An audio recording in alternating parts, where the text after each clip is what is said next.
Donald Trump brought up the fact that he'd want to accommodate Russia. Russia is not taking out ISIS. They're attacking our team, the team that we've been training and the team that we've been supporting. It is absolutely ludicrous to suggest that Russia could be a positive partner in this. Let me just tell you this. Jeb is so wrong. Jeb is absolutely so. That's just so you understand. You know what that is? That's Jeb's special interest in lobbyists talking. I only tell the truth, lobbyists. We've spent $5 trillion all over the middle. We have to rebuild our country. We have to rebuild our infrastructure. You listen to that, you're going to be there for another 15 years. All right, Governor Bush, please respond. And you can't do that with Assad in power. We're supporting troops that we don't even know who they are. We're supporting troops that we don't even know who they are. All right. We have no idea who they are. Gentlemen, I think we're going to... My brother was building a security apparatus to keep us safe, and I'm proud of what he did. And he's had the gall to go after the World Trade Center came down during your brother's reign. Remember that.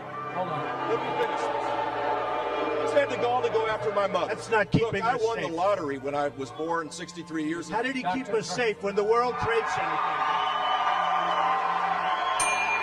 down? The world... I lost hundreds of friends. The World Trade Center came down during the reign. He kept us safe. That's not safe. That is not safe, Mark. All right. That is not safe. I've been listening to it. That's why we've been in the Middle East for 15 years, and we haven't won anything. We've spent $5 trillion in the Middle East because of thinking like that.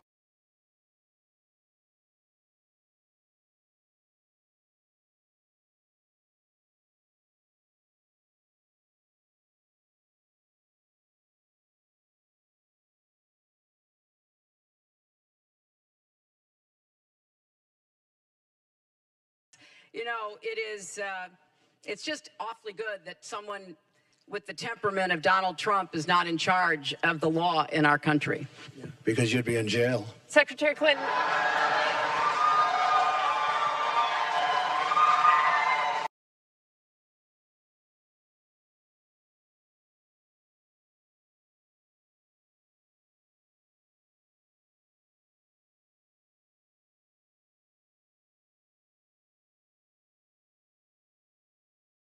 So let's welcome the candidates for the Republican nomination for president.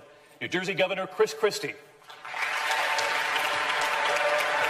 Dr. Ben Carson.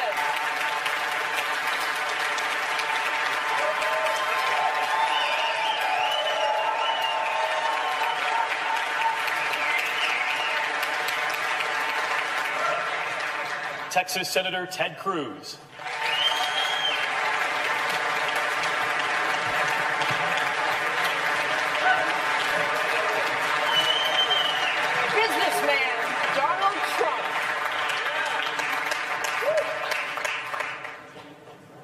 Florida Senator Marco Rubio.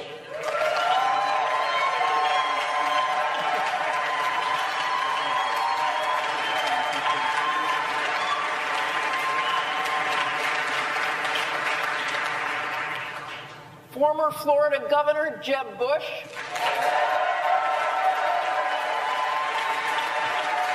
Ohio Governor John Kasich. Ladies and gentlemen, the Republican candidates. And Dr. Ben Carson, please come out on the stage. He's standing there as well. Dr. Carson. And Donald Trump.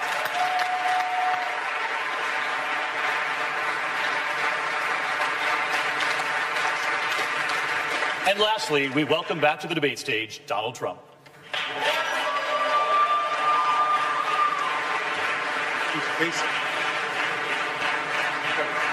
But Kasich. Can I introduce Kasich? It's so noisy Kasich? in here. Yes, yes. We're going to introduce Ohio Governor John Kasich.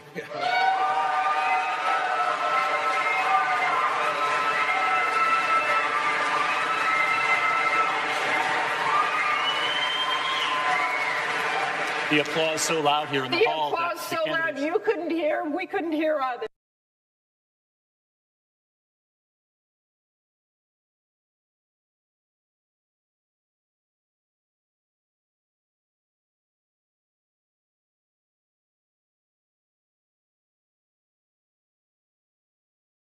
Hey guys, GetWornHD here, and today we have the brand new iPhone 8. Let's check this thing out. So, the first thing I can see is the size. This thing is only 8.5 centimeters or 3.7 inches for my American viewers. The screen is very small and provides plenty of room for games, apps, and videos.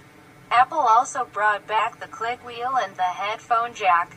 They did, of course, had to get rid of something, and that was the speakers.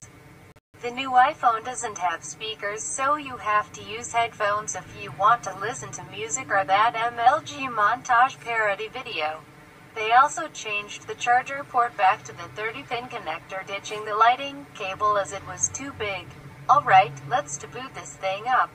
Once the phone boots up, you will come to the new home screen.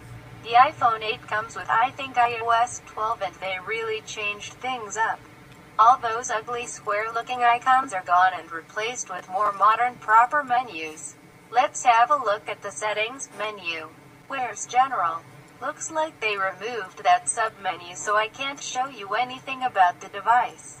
The battery life is much better than the previous iPhone. The battery can now last up to 10 minutes on full screen brightness. Oh, I almost forgot to say that Apple removed the App Store from iOS 12. They did give us some pre-installed apps and games, so let's try some of them out. The iPhone 8 comes with a whopping 4 pre-installed games. First, we have a game called Brick, which is a rip-off of Atari Breakout. Then we have Music Quiz, which looks pretty lame. Parachute is about no-scoping helicopters, and Solitaire, which is solitaire. The new iPhone comes with upgraded versions of the clock, contacts, calendar, notes, stopwatch, and screen lock.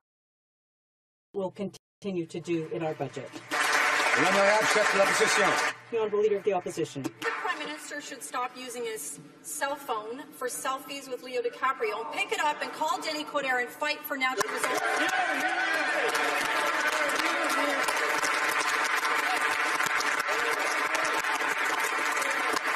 Mr. Speaker, there's almost 100,000.